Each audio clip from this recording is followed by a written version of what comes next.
Most welcome back to our marathon. चलिए हम start करते हैं टेक्स्ट बुक का परम शॉर्ट नोट्स। चलिए फर्स्ट क्वेश्चन से शुरू करते हैं। Which type of particles has been list self cleaning velocity.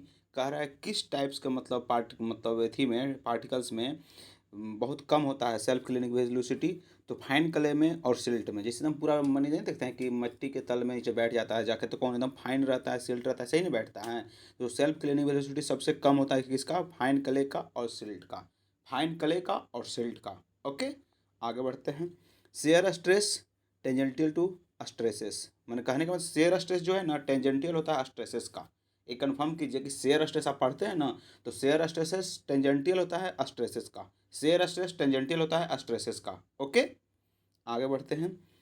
Street inlet street inlets for draining rain water are located along the road sides on straights road at an interval 30 से 60 metre. तो यहाँ पे question पढ़ें, इसका solution पहले देख लेते हैं। कह रहे हैं ना कि स्ट्रीट इनलेट, जो स्ट्रीट इनलेट होता है so located along the road side. जो road side street inlet, street जो होता है ना इनलेट जो पानी को सोखता है उसको कह रहा है along the road side. Road side होता है collect the rain water, rain water को कलेक्ट करने के लिए। तो उसको कलेक्ट करने के लिए जो होता है ना उसी का पूछ रहा है कि डिस्टेंस कितना होता है। तो 50 प्रोवाइड करते हैं, 50 मीटर के इंटरवल पे प्रोवाइड करते हैं। ओके, द रोड सरफेस जो होता है ना अगर लोएस्ट पॉइंट पे, रोड सरफेस का लोएस्ट पॉइंट पे प्रोवाइड करते हैं पानी को कलेक्ट करने के लिए, कितना इंटरवल पे प्रोवाइड करते हैं? 50 मीटर के इंटरवल पे। तो देखिए यहीं पे पूछा गया है कि स्ट्रीट इनलेट, जो स्ट्रीट इनलेट होता है ना वो पूछ रहा है drainage water, draining rain water are collected. जो ड्रेन हुआ ना वाटर, मैंने रेन वाटर जो ड्रेन हुआ ना उसको कलेक्ट करने के लिए located along the road side. जो रोड साइड का होता है स्ट्रेट रोड साइड और इंटरवल दो, कितने इंटरवल पे? तो 50 इंटरवल पे। तो बाकी ऑप्शन में तो उतना है नहीं, तो 30 से 60 मीटर मारेंगे, इंटरवल प्रोवाइड करते हैं। ओके, रोड साइड में। अब आगे देखिए, manhole are also provide road 50 से 100 मीटर इंटरवल। तो मेन होल देखें ना, कैसे अभी देखिए यहाँ पे गली में देखे होंगे मेन होल जो है, तो 50 से 100 मीटर के इंटरवल पर मेन होल प्रोवाइड करते हैं। 50 से 100 मीटर के इंटरवल पर मेन होल को प्रोवाइड करते हैं। ओके, अब देखिए यहाँ डायरेक्टली तो याद था आपको, लेकिन देख लीजिए।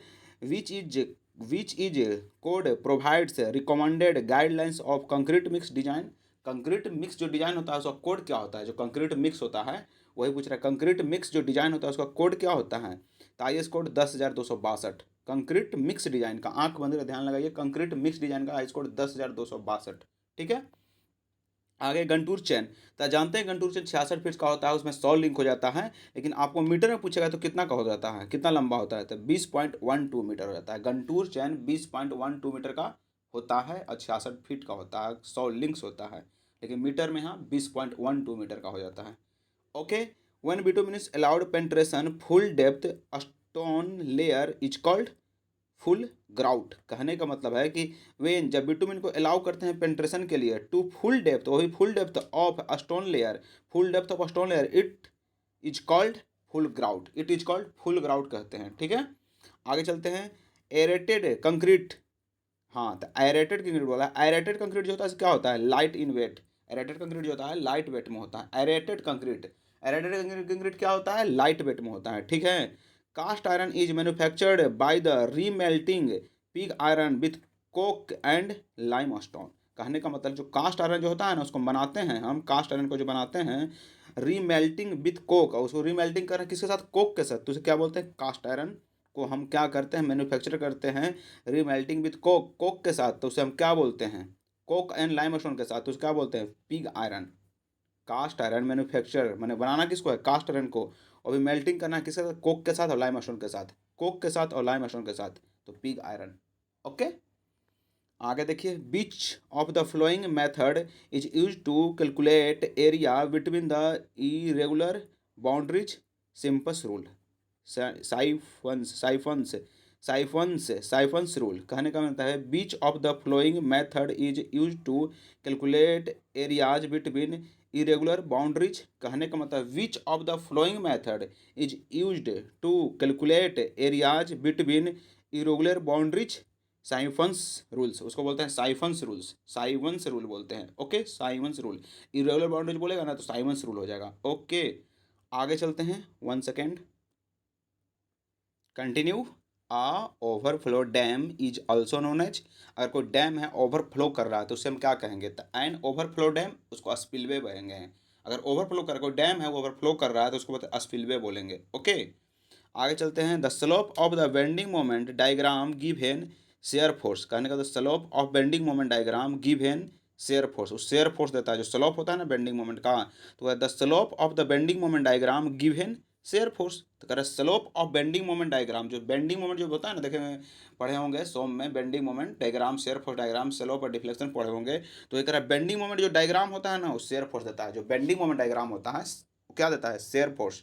Bending moment diagram, shear force. Okay, length of the transition curve depend on the rate of change of centrifugal acceleration. कहने का मतलब length of transition curve depend on the rate of change of centrifugal acceleration. कहने का मतलब transition curve पढ़े होंगे ना transportation में, तो वही कह रहा है कि the length of transition curve depend on the rate change of, मतलब जो लेंथ ऑफ ट्रांजिशन कर्व जो होता है ना, length of transition curve depend on the rate change of, length of transition curve change हो रहा है, the rate change of centrifugal acceleration, rate change of centrifugal acceleration वो होता है length of transition curve.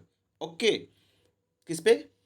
Centrifugal acceleration पे। हाँ, length of transition curve centrifugal acceleration. आगे बढ़ते हैं। The length of transition curve centrifugal acceleration हो गया। अब कह रहा था स्टैंडर्ड, स्टैंडर्ड बोल रहा है, अगर भाई द स्टैंडर्ड यहाँ बोला रहा है कि the standard deviation of the proportion to the mean strength. कहने का मतलब यहाँ पे है कि स्टैंडर्ड डिविएशन को फार्मूला हम पढ़े होंगे, उसी पूरा है कि मीन स्ट्रेंथ का फार्मूला होता है ना, मीन स्ट्रेंथ के लिए फार्मूला होता है एफ सी के प्लस 1.65 सिग्मा। तो सिग्मा जो होता है स्टैंडर्ड डिविएशन होता है, तो स्टैंडर्ड डिविएशन जो होता है किसका डायरेक्टली प्रोपोर्शनल होता है? तो मीन स्ट्रेंथ के फार्मूला का डायरेक्टली प्रोपोर्शनल होता है। ओके, आगे चलिए, यहाँ पे देखिए फार्मूला लिखा है, मीन स्ट्रेंथ का फार्मूला है ना एफ सी के प्लस 1 सिग्मा। तो सिग्मा होता है स्टैंडर्ड डिविएशन, तो स्टैंडर्ड डिविएशन किसका? मीन स्ट्रेंथ का डायरेक्टली प्रोपोर्शनल है। तो ये पूछा गया। यहाँ पे याद कर लीजिए एक और बात कि स्टैंडर्ड डिविएशन में कहाँ से कहाँ तक लाइज करता है। तो स्टैंडर्ड डिविएशन पूछा जाता है ग्रेड देकर, तो 3.5 से शुरू होता है, फिर 4 होता है, फिर 5 होता है, 3.5 4 5 हो जाता है। तो शुरू किससे होता है स्टैंडर्ड डिवीजन? ग्रेड से। तो M20 शुरू होता है और 50 तक जाता है, फिर 5 बढ़ा लीजिए, 20 से फिर 25 जाइए, फिर 5 से बढ़ा लीजिए, फिर 30 से मोर देन इक्वल टू, तो 30 से 50 तक जाएगा। ओके, तो 10 से 15, 20 से 25, more than equal to 30, I mean 50 तक जाएगा। तो उसमें क्या होगा? 3.5 होगा, फिर 4 होगा, फिर 5 होगा। ओके, आगे चलिए। The highest height of the collimation method. कहने का मतलब हाइट ऑफ कोलिमिनेशन मेथड को सर्वे में होता है, उसी को बोल रहा है कि height of collimation method and fill in the blanks labours required compares to rise and fall method. तो कहने का मतलब राइज और फॉल मेथड को कंपेयर कर रहा है हाइट ऑफ कोलिमिनेशन मेथड से। तो हाइट ऑफ कोलिमिनेशन मेथड जो होता है ना रैपिड होता है और लेस लेबर रिक्वायरमेंट होता है compare to rise and fall method. कहने का मतलब हाइट ऑफ कोलिमिनेशन मेथड जो होता है ना वो बहुत फास्ट होता है, रैपिड होता है, एंड लेस लेबर इसमें जरूरी पड़ता है, बहुत कम लेबर पर जरूरी पड़ता है कंपेयर टू राइज और फॉल मेथड। तो मैंने हाइट ऑफ कोलिमिनेशन मेथड जो है ना उसमें रैपिड है, बहुत रैपिड है, और लेस लेबर मतलब लेबर की बहुत कम जरूरी पड़ता है। किसके कंपेयर में? तो राइज और फॉल मेथड के कंपेयर में हाइट ऑफ कोलिमिनेशन मेथड में आपको वो फास्ट भी होता है और लेबर कॉस्ट कम लगता है। ठीक है, आगे चलते हैं। The factor of safety for shallow foundation against overturning shall be not less than 1.5 when the dead load, live load, earth pressure are considered together with the wind load, seismic load. Okay, seismic force है। तो कहने का मतलब factor of safety पूछ रहा है आपसे किससे? सैलो फाउंडेशन का। जो सैलो फाउंडेशन होता है, डीप फाउंडेशन होता है ना, उसी का पूछ रहा है आपसे कि सैलो फाउंडेशन होता है ना उसका क्या होता है फैक्टर ऑफ सेफ्टी, किसके अगेंस्ट? ओवरटर्निंग के अगेंस्ट, नोट लेस देन किससे कम नहीं होना चाहिए? 1.5 से कम नहीं होना चाहिए आपको। डेड लोड रहेगा, लाइव लोड रहेगा, अर्थ प्रेशर रहेगा, and together the wind load, seismic force रहेगा, ये सारे रहेंगे। तो सैलो फाउंडेशन का फैक्टर ऑफ सेफ्टी 1.5 से कम नहीं होना चाहिए। ओके, आगे चलिए। कह रहा है कि the objective of the 2 point problem which solve with the resection method. तो कहने का मतलब है कि 2 प्रॉब्लम या 3 पॉइंट प्रॉब्लम को आप रिसेक्शन मेथड से सॉल्व करते हैं, लेकिन उसी के बारे में डीप स्टडी करना है कि सॉल्व करते हैं तो क्या कंडीशन होता है। देखिए, द ऑब्जेक्ट मैंने क्या पर्पस है 2 point problem which solved by the resection method, तो कैसे सॉल्व करते हैं उसका पर्पस ऑब्जेक्टिव पूछ रहा है। तो गिवन लोकेशन और 2 point locating the station occupied by the plane table. वहीं प्लेन टेबल में रिसेक्शन मेथड यूज होता है। तो कह रहा है given location of 2 point, given location of 2 point locating, उसको लोकेट करना है स्टेशन भी को, स्टेशन को locating the station occupied by the plane table, locate करना है प्लेन टेबल पे। ओके, लोकेशन को। अब यहाँ पे देखिए आप एगो पढ़े होंगे टरजाही, टरजाही पढ़े होंगे, ये सॉइल का टॉपिक्स है टरजाही। तो उसका जम्पशन क्या होता है? टरजाही थ्योरी जो होता है ना, वन डायमेंशन कंसोलिडेशन थ्योरी जो होता है, कार्लविन टरजाही जो दिए थे, Terzaghi one dimension consolidation theory. One dimension consolidation theory में कंसोलिडेशन में पढ़ना है टरजाही का अजम्पशन। तो वही कह रहा है कि पहला अजम्पशन है flow is non dimension vertical. Flow is one dimension, non नहीं, वन डायमेंशनल वर्टिकल। फ्लो जो होगा ना वन डायमेंशनल होगा। टरजाही में फ्लो जो होगा वन डायमेंशनल होगा, वो भी वर्टिकल, ठीक है ना, वर्टिकल होगा। हाँ वर्टिकल है, फोर्स लगाते हैं ना कंसोलिडेशन करना है तो फ्लो वन डायमेंशनल होगा, वर्टिकल। डार्सी लॉ इसमें वैलिड होगा। तो आप याद रखिए कि डार्सी लॉ जहाँ भी होता है वैलिड ना, वो फुल्ली सैचुरेटेड सॉइल होगा। और उसको मैं फुल्ली सैचुरेटेड के साथ साथ मतलब क्या कहते हैं कि पूरा सेचुरेट रहेगा और होमोजेनियस रहेगा। तो वही कह रहा है कि डार्सी लॉ वैलिड। तो soil is homogeneous, soil is completely saturated, बोले ना कि होमोजेनियस होगा, कंप्लीट सेचुरेटेड होगा। The soil grain or water both incompressible. Okay, the soil grains and water are both incompressible, the strain are small. Okay, तो याद रखिए आप क्या कर रहा है, फ्लो इज वन डायमेंशनल, पहले तो वन डायमेंशन होगा। डार्सी लॉ आपको वैलिड हो जाएगा। द सॉइल होमोजेनियस हो जाएगा, सॉइल कम्प्लीटली सेचुरेटेड भी होगा। ओके, आगे बढ़ते हैं, आगे देखते हैं। The Terzaghi theory of one dimension consolidation which of the following not the assumption. इसमें से कौन अजम्पशन नहीं है? तो आपको पता होना चाहिए कि डार्सी लॉ वैलिड होता है वन डायमेंशन कंसोलिडेशन थ्योरी में। तो टरजाही जो वन डायमेंशन कंसोलिडेशन थ्योरी है ना, उसमें टरजाही में क्या बोलते हैं, डार्सी लॉ वैलिड होता है, लेकिन इसमें लिखा कर नहीं वैलिड होता है, तो ये गलत है। वही कह रहा कि नोट एजम्पशन, यही एजम्पशन नहीं है। सॉइल होमोजेनियस भी होता है, इनकम्प्रेसिबल भी होता है। Soil is incompressible. आपको वन डायमेंशन कंसोलिडेशन जो होता है ना, वन डायमेंशन कंसोलिडेशन थ्योरी होता है, उसमें टरजाही जो दिया था उसमें बोला था कि सॉइल इनकम्प्रेसिबल होगा। Okay, soil is completely saturated भी होगा, इनकम्प्रेसिबल होगा, कम्प्लीटली सेचुरेटेड भी होगा। ओके, आगे चलते हैं। कह रहा है कि earnest money is generally asked to be deposit. Asked to deposit कहने का मतलब अर्नेस्ट मनी जो होता है ना, किसको डिपॉजिट करते हैं? तो eight the time of summation BID, थोड़ा ही अलग टाइप का थी मतलब क्वेश्चन हो गया। तो at the summation of BID, जब BID को हम समेसन करते हैं ना, उसी को देते हैं। किसको डिपॉजिट करते हैं? तो वही करना है कि the eight the time of summation of BID, summation जो करते हैं ना BID का, उसी टाइम हम अर्नेस्ट मनी को डिपॉजिट करते हैं। ठीक, आगे चलते हैं। What is the percentage of cost of added at the time of rate analysis machinery work? 15%। कहने का मतलब है what percentage of the cost is added at the time of rate analysis machinery work. कहने का मतलब है कि percentage क्या होगा cost of added at the time of rate analysis machinery work.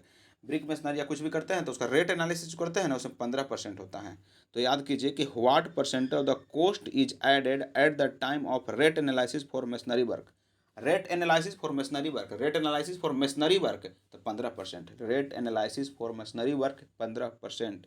Okay, correct. Typical Marshall's test graph show in the figure verify the Y axis flow valve, flow value बोल रहा है, फ्लो वैल्यू। ओके, अब देखिए growth of the population में B कन्वेटली represent. तो आपको पता है ग्रोथ ऑफ पॉपुलेशन के लिए क्या होता है, एस कर्व होता है, लेकिन आज याद कर लीजिए कि लोगेस्टिक कर्व भी होता है। तो ग्रोथ ऑफ पॉपुलेशन के लिए कर्व बोलेगा ना, तो लोगेस्टिक कर्व के साथ साथ एस कर्व भी याद रखिए, चाहे एस कर्व के साथ साथ लोगेस्टिक कर्व याद कीजिए।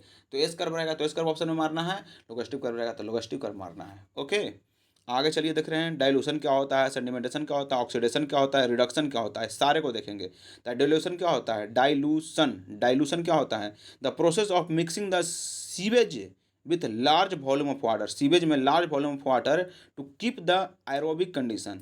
एरोबिक कंडीशन कहने का मतलब सीवेज में लार्ज वॉल्यूम ऑफ वाटर को मिलाते हैं, उसको डाइल्यूशन कहते हैं। अब आया sedimentation, the settable solids if present in the sewage effluent will settle down into the bed of the river near the outfall of the sewage, thus help in self purification। कहने का मतलब sedimentation क्या होता है, the sedimentation होता है ना कि settle level soil present in sewage effluent will settle, जो सेटल होता है ना तो सेडिमेंटेशन उसी को बोलते हैं, जो सेटल हो जाता है नीचे जाके उसी को बोलते हैं। ऑक्सीडेशन क्या होता है, it will start due to dissolve oxygen is river water. Dissolve oxygen जो होता है ना, it will start due to dissolve oxygen in river water.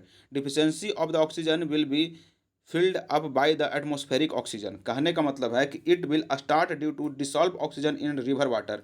Dissolve oxygen के कारण होता है ऑक्सीडेशन, डिसॉल्व ऑक्सीजन के कारण ऑक्सीडेशन होता है। ओके, आगे बढ़ते हैं। The normal balanced condition of the stream will B restored by the process is called. कहने का मतलब है कि the normal balanced condition, normal balance condition of the stream will be restored by the process is called neutral purification और self purification. उसको बोलते हैं neutral purification और बोलते हैं सेल्फ प्यूरिफिकेशन। कहने का मतलब नॉर्मल बैलेंस कंडीशन, कहने का मतलब है normal balance condition of stream will be restore by the processing. कहने का मतलब है normal balance condition stream will be restore by processing. Restore करला कह रहा है तो neutral purification, self purification. Restore कैसे करेंगे? न्यूट्रल प्यूरिफिकेशन और self purification. Okay. Young modulus of perfectly rigid body. Young modulus का होता है परफेक्टली रिजिड बॉडी का, तो इनफिनिटी होता है। रिजिड बॉडी का इन्फिनिटी होता है। यंग मॉडल्स जो होता है ना, young modulus of perfectly rigid body, जो परफेक्टली रिजिड बॉडी होता है ना उसका यंग मॉडल्स। जो यंग मॉडल्स का होता है, young models perfectly rigid body का तो इन्फिनिटी हो जाता है। Young models perfectly rigid body का, जो रिजिड होता है ना उसका बात करते हैं, इन्फिनिटी होता है। Okay. What is the maximum sound which can be tolerated by the human. Tolerated बोला ना वर्ड है तो उसे 120 डेसिबल, और पेनफुल भी कहेगा तो 120 डेसिबल। ओके। तो tolerated maximum sound which can be tolerated by our human ear, माने कान से कितना 120 डेसिबल, पेनफुल 120 डेसिबल। ठीक है। According to IRC Indian Road Congress, what will the maximum stripping value aggregate to be used in the bituminous construction like surface dressing? तो 25% कह रहा है। कुछ टॉपिक है क्या? नहीं है। तो याद कीजिए, according to IRC Indian road Congress, what will be the maximum stripping value. Congress के हिसाब से बोल रहा है स्ट्रिपिंग वैल्यू एग्रीगेट का use to bituminous construction like surface dressing. Surface dressing कह रहा है तो 25%। इंडियन कांग्रेस के हिसाब से what is the maximum stripping value. जो स्ट्रिपिंग वैल्यू होता है वो value of the aggregate to be use to bituminous construction like surface dressing. Bituminous construction like surface dressing 25%। Okay. Surface dressing 25%। The triangulation of the best shape of the triangle. आप जानते हैं कि 56 degree 54 minute होता है, लेकिन इससे पहले एक वर्ड लगता है, आइसोसेलस होगा, इक्विलेटरल होगा, क्या होगा? तो आइसोसेलस होता है। आइसोस सेलस होता है, आइसोस सेलस हो जाता है। 56 डिग्री 14 मिनट आइसोस सेलस हो जाता है। कहने का मतलब है ट्रेंगुलेशन the best shape of the triangle क्या होता है? आइसोसेलस हो जाता है। आइसो सेलस हो जाता है। Isosceles 56 degree 14 minute. आइसोसेलस हो जाता है 56 डिग्री 14 मिनट। आइसोसेलस हो जाता है, कैसा हो जाता है? आइसोसेलस हो जाता है 56 डिग्री 14 मिनट। बिल्कुल आइसोसेलस हो जाता है 56 डिग्री 14 मिनट। कहने का मतलब है कि ट्रेंगल का बेस्ट शेप होता है ना, आइसोसेलस होता है, आइसोसेलस हो जाता है, आइसोसेलस हो जाता है 56 डिग्री 14 मिनट। अब कहने का मतलब side distance of the road required horizontal और वर्टिकल दोनों होता है। ऐसा थोड़ी नहीं सिर्फ प्लेन होगा, वर्टिकल भी होता है। तो साइड डिस्टेंस हॉरिजॉन्टल और वर्टिकल दोनों होता है। आगे चलते हैं। अब देखिए सर्वे का मोस्ट पॉपुलर पॉइंट यहाँ पे है। मोस्ट पॉपुलर नहीं बोल सकते हैं, लेकिन पॉइंट अच्छा खासा है। पैग्स का क्या पर्पस होता है? पैग्स का सर्वे इंस्ट्रूमेंट में पैग्स का क्या काम होता है? मेक द सर्वे स्टेशन, इसको सर्वे स्टेशन बनाने का काम होता है। And end point of survey lies the ground. कहने का मतलब है कि सर पेग जो होता है ना, पैग से और सर्वे स्टेशन बताता है, सर्वे स्टेशन बनाता है। पैग जो होता है सर्वे स्टेशन बनाता है। Okay. Survey line on the ground, point of the survey line on ground. पर जहाँ पे इंड पॉइंट होता है ना, इंड पॉइंट वहाँ पे survey line on the ground. End point पे सर्वे लाइन पे इसको हम पेग को करते हैं, मतलब इंटरसेक्ट करते हैं। तो पेग का पहले काम हो गया मेक द स्टेशन, और इंड पॉइंट पे भी इंटरसेक्ट करते हैं। एरो क्या है? To make the position of the end of the chain or tape on the ground। कहना to make the position of the end of the chain और tape. End of chain और tape, make the position, position बनाता है वो भी end of the chain और tape on the ground. चैप न और एंड चैन और tape in the ground. End of ground के चैन और टैप में एरो को हम प्रोवाइड करते हैं। जहाँ पर इंड होगा ना चैन और टैप, वहाँ पर एरो के लगाते हैं।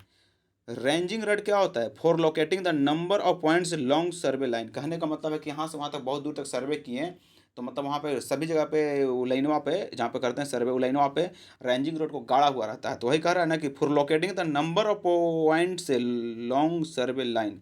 कितना नंबर ऑफ पॉइंट है लॉन्ग सर्वे लाइन पे ना, वो रेंजिंग रड बताता है, पॉइंट्स को बताता है रेंजिंग रड। ठीक है। ऑफसेट रड क्या होता है? This rod also similar to the ranging rod. ये सिमिलर है रेंजिंग रड, ऑफसेट रड और रेंजिंग रड जो सिमिलर एक दूसरे का है, similar to ranging rod. Rod है दे ई 3 मीटर लॉन्ग। कहने ऑफसेट रड जो होता है ना, ऑफसेट 3 मीटर लॉन्ग होता है, सिमिलर टू होता है रेंजिंग रड का ही। ऑफसेट रड या रेंजिंग रड दोनों सिमिलर ही होता है, लेकिन ऑफसेट रड 3 मीटर का होता है। Prism square, prism square setting on right angle. Prism square जो सेटिंग ऑन राइट एंगल काम करता है। प्रिज्म स्क्वायर जो होता है ना सर्वे में, प्रिज्म स्क्वायर राइट एंगल पर सेटिंग करता है। Plumb up the indicate the whether the line is vertical और नॉट वर्टिकल। प्लम्ब अप जो होता है ना, ये पता करता है कि लाइन वर्टिकल है या नहीं वर्टिकल है। ओ क्लिनोमीटर्स क्लिनोमीटर्स क्लिनोमीटर्स क्लिनोमीटर क्या है? To measure the slope of ground. Clinometer जो होता है ना, क्लिनोमीटर क्या होता है? स्लोप ऑफ ग्राउंड, ग्राउंड का पता करता है, स्लोप ऑफ ग्राउंड को। To measure the slope of ground, slope of ground, जो ग्राउंड का स्लोप हो जाता है ना, उसको मेजर करता है कौन? क्लिनोमीटर। ठीक है। ऑप्टिकल स्क्वायर क्या होता है? Setting out the right angles. Optical square क्या होता है? ऑप्टिकल स्क्वायर ना, setting of the right, optical जानता है, setting of right angle. Okay. Which of the following note is the setting out the right angle. जो पीछे point पढ़े ना, उसी से क्वेश्चन पूछ दिया, लेकिन थोड़ा सा टफ बना के पूछा है। किसका हम राइट एंगल में यूज नहीं करते हैं? तो ऑफसेट राइट को करते हैं, नहीं करते हैं। क्रॉस अपस्टाफ्ट को करते हैं, ऑप्टिकल स्क्वायर को भी करते हैं, प्रिज्म स्क्वायर को भी करते हैं। क्रॉस स्टाफ जानवे करते हैं, क्रॉस प्लस जैसा। ऑप्टिकल स्क्वायर जानते ही हैं, राइट एंगल पर मतलब उसमें रिफ्लेक्शन होता है। प्रिज्म स्क्वायर को बोलवे किए कि प्रिज्म स्क्वायर को होता है राइट एंगल में, लेकिन ऑफसेट राइट का नहीं होता है। इस तरह से क्वेश्चन पूछेगा। आगे चलते हैं। Usually for the ground pile caps provide for the which of the flowing per regions। कहने का मतलब पाइल क्यों प्रोवाइड करते हैं? पाइल में पाइल कैप्स क्यों प्रोवाइड करते हैं? पाइल कैप्स, पाइल जो होता है, पाइल कैप्स क्यों? रोड डिस्ट्रीब्यूट करने के लिए। which of the flowing for is not method valuation of the open land progression method। कहने का which of the following four is not a method of valuation of open land. Which of the following four is not the method of valuation of open land progression method. ये progression method जो होता है आपको valuation में नहीं use होता है, तो आपको पता होना चाहिए कि वैल्यूएशन में कौन कौन होता है। तो कंपैरेटिव मेथड होवे करता है, एब्स्ट्रैक्टर मेथड होवे करता है, बेल्टिंग मेथड होता है, लेकिन प्रोग्रेसिव मेथड नहीं होता है। तो इसमें याद रखिए कि following four not method of valuation open land. Open land में कौन कौन होता है तो याद रखिए, और नहीं वाला याद हो जाएगा। तो ओपन लैंड में कौन कौन होता है? कंपैरेटिव मेथड होता है, कंपैरेटिव मेथड। फिर अब्स्ट्रैक्टिव मेथड भी होता है, कंपैरेटिव, अब्स्ट्रैक्टिव, फिर belting method. Comparative method, abstractive method, फिर belting method. Comparative method, abstractive method और बेल्टिंग मेथड, तीनों होता है, लेकिन प्रोग्रेसिव मेथड नहीं होता है। तो याद कीजिए कौन कौन होता है? कंपैरेटिव मेथड होता है, अब्स्ट्रैक्टिव मेथड होता है, बेल्टिंग मेथड होता है, लेकिन कौन नहीं होता? प्रोग्रेसिव मेथड नहीं होता ओपन लैंड के लिए। ठीक है।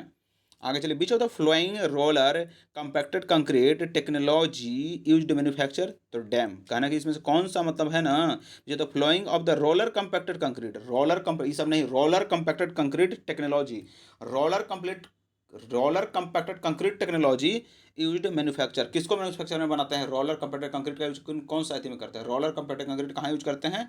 डैम बनाने में। रोलर कंपैक्टेड कंक्रीट टेक्नोलॉजी कहाँ यूज करते हैं? तो डैम में। ठीक है।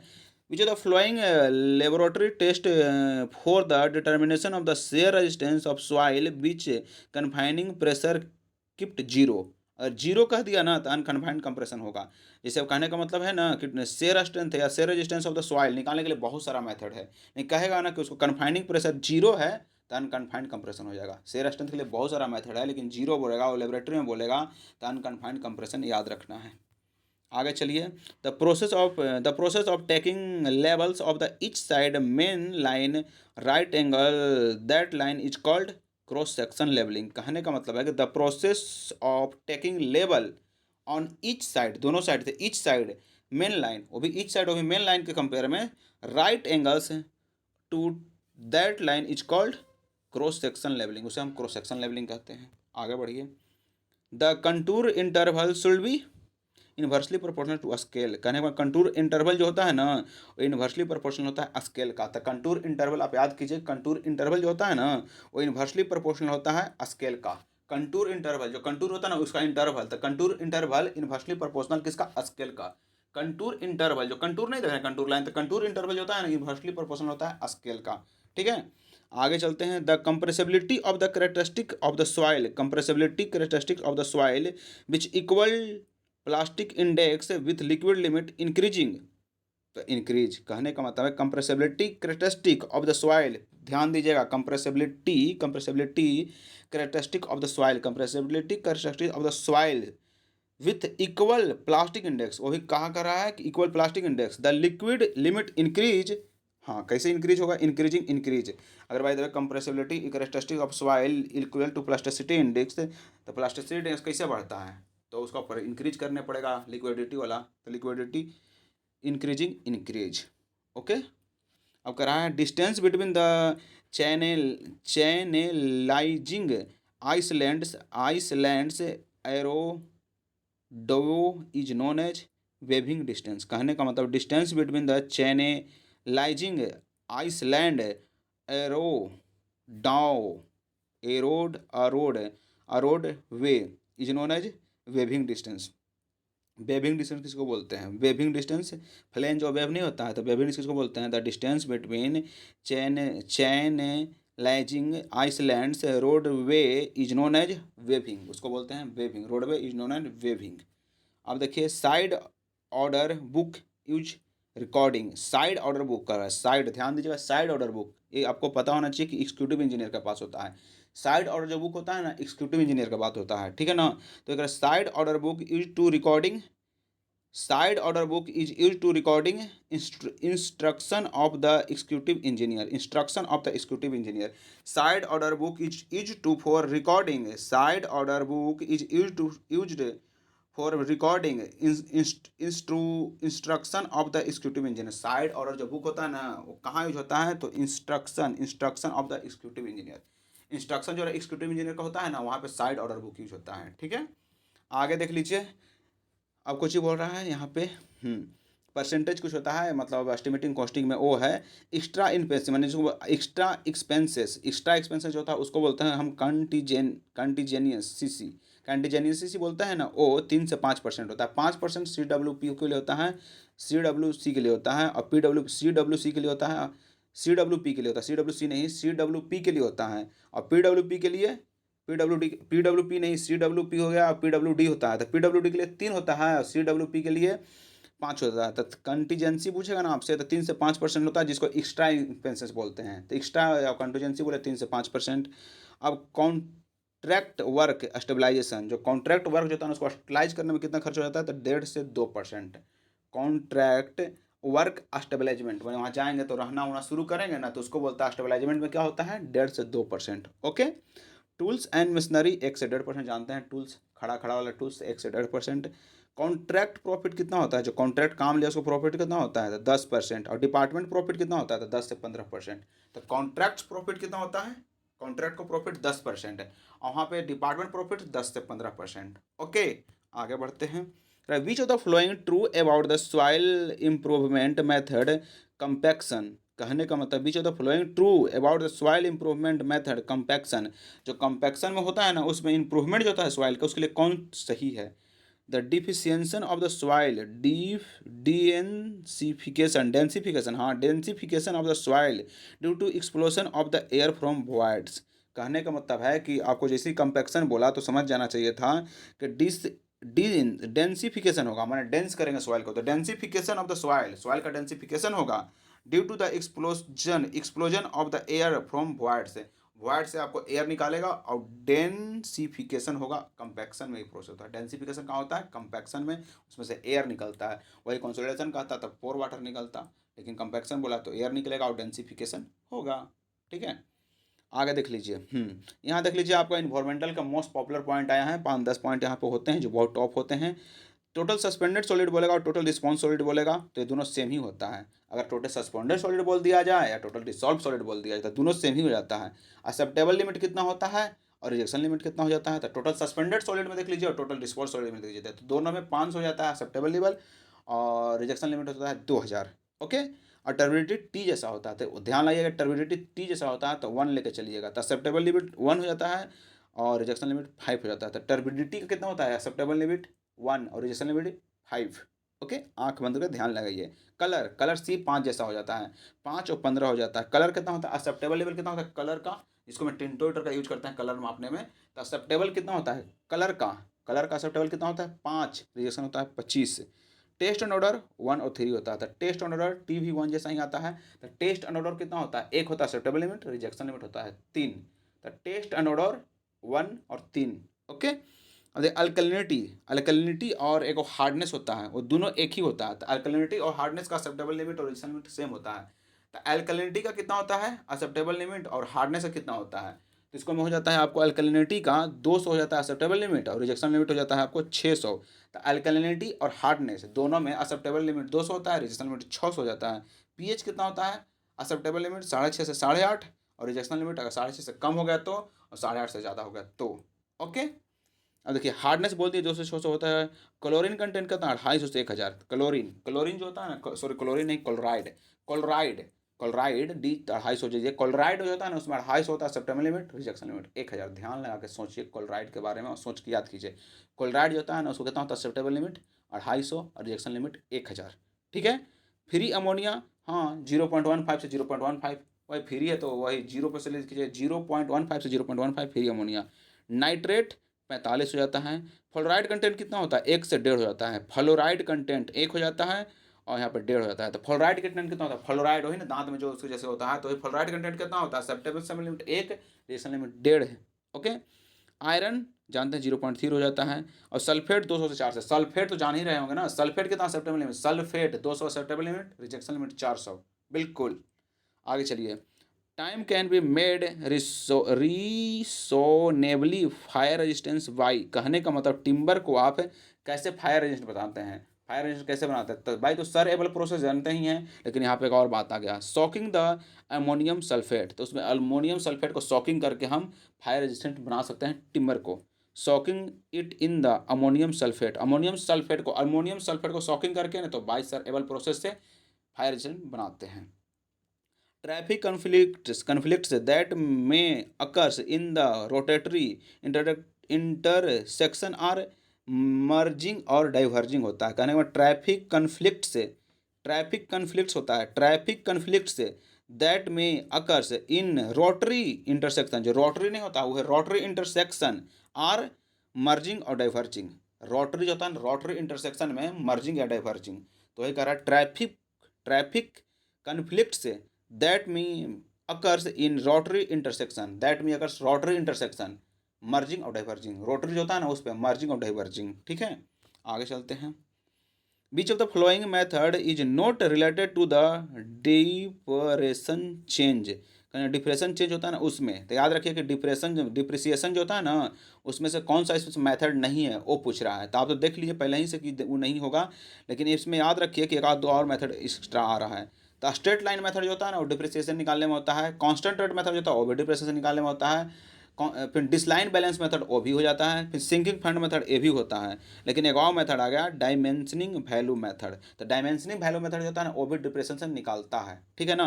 तो एक बात और याद कर लीजिए, यहाँ पे स्ट्रेट लाइन मेथड होबे करता है, कांस्टेंट मेथड होबे करता है, डिसलाइन बैलेंस मेथड होबे करता है, सिंकिंग फंड मेथड होबे करता है। लेकिन डिसलाइन बैलेंस मेथड जो होता है ना, डिसलाइन बैलेंस मेथड नहीं, एक और होता है डायमेंशनल वैल्यू मेथड, ये भी डिप्रेशन निकालता है डायमेंशनल वैल्यू मेथड, लेकिन यहाँ पे ऊपर वाला नहीं निकालता है। ठीक है, आगे चलिए। Which one of the following note main purpose of the road side shoulder, इसमें कौन सा पर्पस नहीं है कि रोड साइड हम शोल्डर प्रोवाइड करते हैं, किसमें से कौन पर्पस नहीं है। The shoulder acts a service lens for vehicle, service lens जैसे हम व्हीकल को यूज करता है शोल्डर, ये भी है आपका पर्पस। कौन था, shoulder acts service lane of vehicles, service lane of vehicles में शोल्डर भी यूज होता है, ये पर्पस है। To provide the structural stability and support the edge, मैंने स्ट्रक्चरल स्टेबिलिटी भी प्रोवाइड करता है और सपोर्ट भी करता है। स्ट्रक्चरल स्टेबिलिटी, हाँ बगल से दे दिए हैं तो रोड को सपोर्ट हो जाता है, तो स्ट्रक्चरल स्टेबिलिटी भी प्रोवाइड करता है और सपोर्ट भी हो जाता है।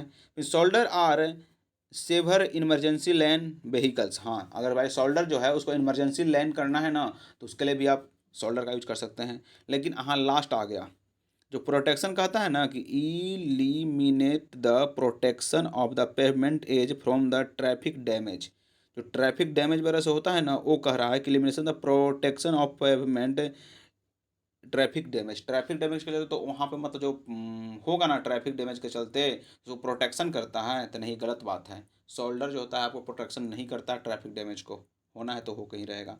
आगे चलिए, दो तीन को टेस्ट है, air test, water test, smoke test. तो तीनों टेस्ट को याद करना है, पूछा जाता है। चलिए क्वेश्चन देख लेते हैं। Which of the flowing test performed to detect the leakage of rain water pipe, ध्यान दीजिएगा जौन पाइप बोलेगा उसी हिसाब से पकड़ाएगा। तो rain water pipe in testing of house sewer, तो रेन वाटर पाइप में कौन, smoke test. Rain water pipe कहेगा ना तब, रेन वाटर पाइप कहेगा तब टेस्टिंग ऑफ वो भी हाउस सीवर में, हाउस में घर में लीकेज कौन, रेन वाटर पाइप है, रेन वाटर पाइप है वो भी घर में हाउस सीवेज में कह रहा है। Testing of house sewage rain water pipe, तो स्मोक टेस्ट। ठीक है, यहाँ पे देखिए air test generally use to test underground and vertical pipe the escape air from the leakage joints from bubbles in case of seen visibility. तो यहाँ पे याद कीजिए एयर टेस्ट कहाँ यूज करते हैं, generally used test underground and vertical pipe. Underground और vertical pipe रहेगा ना, उसको हम एयर टेस्ट लेते हैं। एयर टेस्ट कहाँ लेते हैं, underground, underground and vertical pipe, underground और vertical pipe air test use करते हैं। Water test most commonly used for the underground house sewer pipe. अगर भाई तब अंडरग्राउंड हाउस सीवर पाइप कह देगा तो अंडरग्राउंड हाउस सीवर पाइप कह देगा तो वाटर टेस्ट। और भाई लास्ट में स्मोक टेस्ट यहाँ पे देखे थे ना, स्मोक टेस्ट। हाँ तो देखिए यहाँ पे generally use to detect the leakage existing vertical sludge pipe rain water pipe. देखिए स्लज पाइप और रेन वाटर पाइप बोला ना, स्लज पाइप और रेन वाटर पाइप यहाँ बोला था। देखिए रेन वाटर पाइप बोला ही है और स्लज पाइप भी बोला है। तो रेन वाटर पाइप और स्लज पाइप बोलेगा ना, या तो सीवेज पाइप है तो रेन वाटर पाइप बोलेगा ना वो भी, तो स्मोक टेस्ट। लेकिन mostly common is the underground house sewer pipe. Underground house sewer pipe कह रहा है कि अंडरग्राउंड हाउस सीवर पाइप तो water test. Underground house sewer pipe तो अंडरग्राउंड बोलेगा तो वाटर पाइप। अगर बोल दिया लीकेज या तो वर्टिकल स्लज पाइप या तो फिर rain water pipe, rain water pipe तो smoke test, rain water pipe तो smoke test, underground house sewage pipe तो water test. Where test generally test underground and vertical pipe. Underground दोनों बोल रहा है, इसमें भी एयर टेस्ट में भी और वाटर टेस्ट में अंडरग्राउंड। लेकिन अगर भाई अंडरग्राउंड वर्टिकल पाइप बोलेगा तो एयर टेस्ट, लेकिन वही बोल देगा अंडरग्राउंड हाउस सीवरेज पाइप तो water test, house sewerage pipe तो वाटर टेस्ट। लेकिन वही बोल दिया रेन वाटर पाइप तो स्मोक टेस्ट। ओके आगे चलिए। Core cutter test value of the soil taken as the equal to. देखिए कैसे पूछता है क्वेश्चन, कह रहा है ना कि core cutter test the volume of the soil taken as equal to the internal volume of cutter, to the internal volume of the cutter. कहने का मतलब है कि कोर कटर जो टेस्ट करते हैं ना, तो वॉल्यूम ऑफ सॉइल कितना लेके चलते हैं, तो कह रहा है कि to the internal volume of cutter, जितना इंटरनल वॉल्यूम होता है ना उतना ही लेके चलते हैं कोर कटर में, वही पूछ रहा था। So thank you, love you, complete.